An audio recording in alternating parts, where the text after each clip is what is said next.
Yeah, our biggest challenge really was getting people to respond to our member survey and attending our events. We had a real core of people that attended our events on a regular basis, but we had over 2,000 members, and it was probably maybe 200 that we would see on a regular basis, and even less than that hearing from when we sent out our survey. So it was getting to all of our membership really was the biggest challenge.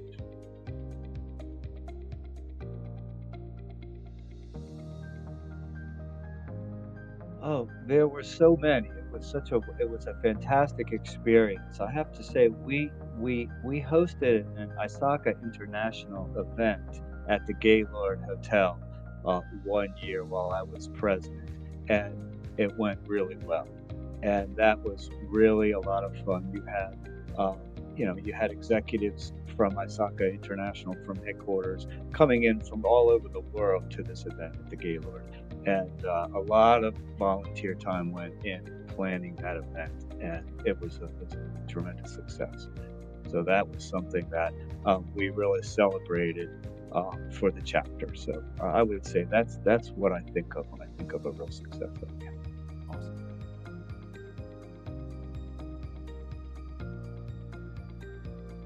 That's a great question.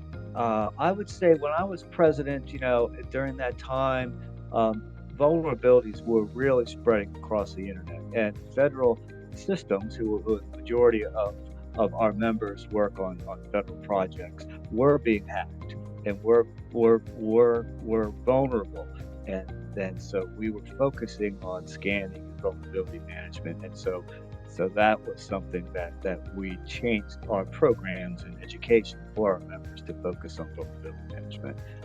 That was something we definitely did.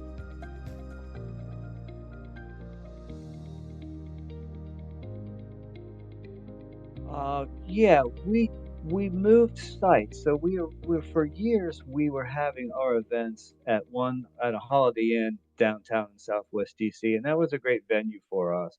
But then we started branching out, and we started to try to have events around the area and not just at one particular location.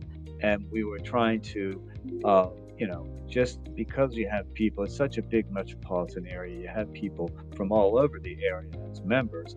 And some events in Arlington were good for others, downtown was good for others, and Maryland were good for others. So we tried to spread it out just to make the events a little more accessible to the entire membership.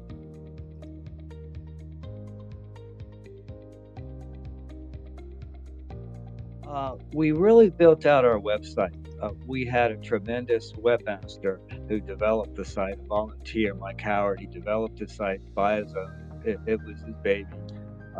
And we really took advantage. That was a time when websites were not totally new, but there was new technology, so you could reach out to members more that way. And so that was something that we were really proud of. That we had a very good website that we used for communicating with the membership.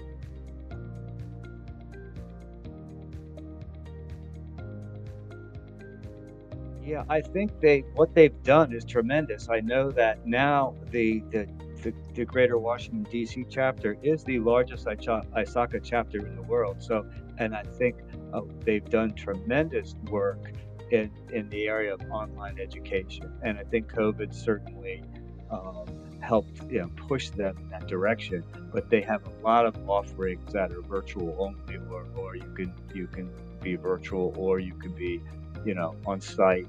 But I would say continue with the virtual offerings. I think that's what people are really looking for in this day and age. And I think they're doing that, but I would say continue to do that.